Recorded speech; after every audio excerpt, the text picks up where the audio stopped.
What's happening, you guys? Veggie here. So today's video is actually going to be focused on vegan habits and why adopting vegan habits is a great thing and how it can help you with your fat loss. Now, of course, there is an implication to why I'm doing this video for ethical concerns is to actually promote veganism and vegetarianism in itself. So to kind of sway people away from meat, milk, and eggs, which I think naturally are A, unethical, and B, bad for the human body. So let's go through some examples about why adopting vegan habits can be a good thing. Now, obviously, veganism itself is a gradual transition. I think it's very hard for people to transition straight away from eating meat to going vegan. So these habits are things you can adapt in your lifestyle, and naturally you'll feel healthier and better about yourself. So let's give an example to start off with. So with milk. Now, milk is very calorically dense. So whole full milk, which is what a lot of people drink, is 61 calories. Now, semi-skim milk is 47 calories. These are per 100 milliliters, by the way. Now, if you compare this to soya milk, light soya milk, that's the one I have every day because I like to have a bit of protein in my milk alternative. That's 27 calories. So already, if you compare soya light 27 to full fat milk 61, that's less than half the calories. Now, we're going to go even a step further if you thought that was physically possible. We're going to go straight to unsweetened almond milk, which is quite possibly the least caloric dense milk alternative.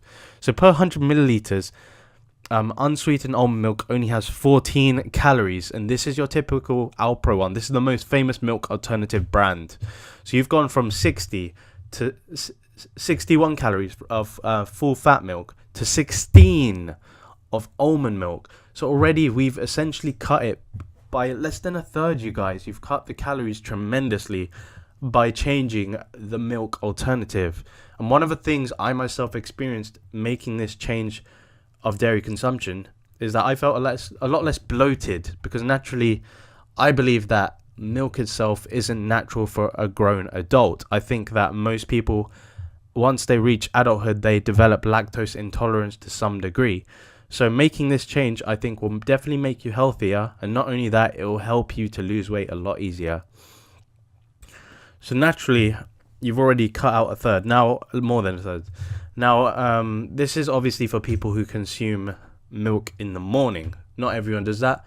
But if you think about it, it all adds up. So if you have it in your tea, coffee, all of this adds up in terms of calories. So it's obviously better to have the less calorically dense alternative if you're going for fat loss. Now, something else I really want to illustrate is when it comes to things like ice cream. Dairy and sugar in itself is very calorically dense. So, a tub of Ben and Jerry's. So another example is a natural tub of Ben and Jerry's is 1,150 calories. Now, I actually went shopping on the weekend and we found basically essentially what was almond ice cream. Now, it was absolutely amazing. It was salted caramel, great for cheat days, and it was only 480 calories. So these are things, and that was a big tub, right? So having half that big tub is only like 240 calories, and that's incredible in terms of caloric density, and it's still very filling. So naturally, making these changes from dairy to dairy alternatives, you're naturally going to find it easier to lose weight.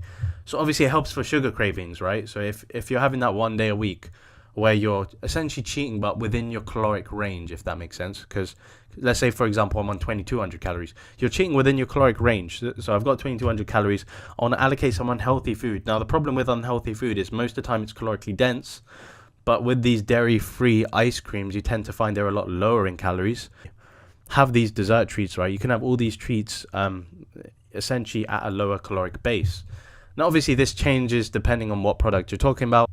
So when it comes to cheat days, you get these treats and they tend to be less calorically dense. And that's the benefit of cutting out things like dairy. Obviously, there's tons of sugar as well, right? A lot of that, these treats are sugar. But a lot of these vegan alternatives, actually, they tend to cut down the sugar, like that tub of ice cream. It wasn't as sweet as, let's say, Ben and Jerry's, but it still felt like I was having a treat, and I felt like I was treating myself.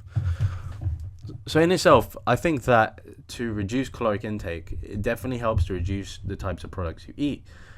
Now, a definite change I had from changing to veganism was a lot of the products like Belvita breakfast bars, Nature Valley bars, these bars that would have like 250 calories in a bar, right? Now, when you compare that caloric density, because that is obviously, it doesn't matter if it's whole grain or whatever, these are snacks which you just eat during the day, and they would naturally have egg and milk in them. So a lot of these products that have egg and milk in them are naturally very calorically dense by the fact there's so many carbs packed in such a small space. But when you compare it to replacing some of those products with more fruit and veg in your diet, and I've already gone through this, by the way, because fruit and veg is very uncalorically dense. So you can get spinach, kale, broccoli, you can add all these things, and you could essentially compare that to that breakfast bar. So naturally I've taken out a lot of the whole grain and whole wheat in my diet and replaced it with natural fruit and vegetables, which in itself I definitely find more beneficial because you're getting more micronutrients, and you definitely might feel like you're able to put more effort in the gym too because of that. So before, I was naturally having a lot more whole grain bars in my diet just to consume while I was at work. But now I'm consuming more fruit and veg. I naturally feel more energetic, and I definitely feel like I'm getting more of those micronutrients that I was missing before, because they're not going to be packed in these little bars. So in terms of carbohydrates, I definitely feel like you should adopt more vegan choices for carbohydrates. So fruit, vegetables, obviously fruit in itself has a lot of sugar, and I myself say that obviously you shouldn't go overboard with sugar. So you shouldn't have too much fruit in your diet naturally, because I say that. And there are days where I've had 100 grams of sugar because I was having so much fruit. So obviously don't go overboard with the fruit.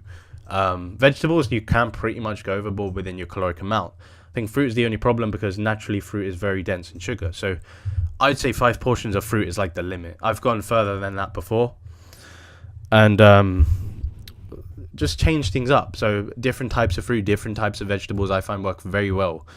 And these also work well for appetite suppression. So what I found was when you have a punnet of strawberries or a punnet of tomatoes that are very low in calories, and you compare it to, like the whole grain alternatives that I was having previously, you find that naturally when you only have, let's say, a few hundred calories, you're only able to have that small bar. But when you eat vegetables, you can have, half this punnet of tomatoes, half, a portion of these strawberries, portion of these grapes. You can mix it up rather than having that bar, and you naturally feel more full. So I feel like adopting these vegan options as opposed to these, these quick, easy eat carbohydrate sources that I previously had, I definitely feel like I'm more full during the day. On only 2,200 calories, I haven't really felt that hungry because of these alternative foods that I'm switching to. So I definitely recommend you guys switch. If you eat, let's say, other products during the day that are heavily processed, start to implement more fruit and veg in your diet. I definitely recommend that because they're very uncalorically dense, and you'll find yourself more full from less. So when you're at the end of the day and you're only like, I've only got 500 calories, you can have so much vegetables for 500 calories. All you have to do is plug it into MyFitnessPal, and you can see that for yourself. I know things like nuts are very calorically dense, and things like, it all adds up. So some healthy food is calorically dense, but most of the things, when you look at vegetables, greens, and tomatoes, these natural, I know that's a fruit, right? But these natural foods that are less calorically dense, you can consume more of them, and you can tackle your fat loss a lot easier and simpler without having that mental strain. And I definitely don't find these foods boring at all. So I highly recommend you guys do this. Try to implement more vegetables and fruit in your diet. Try to adopt these vegan choices. Get away from the processed foods. Get more towards the natural foods that are less calorically dense, and you'll find yourself shredding down so much quicker. The same goes for a bulk. I know it's harder to bulk when you're having uncalorically dense food.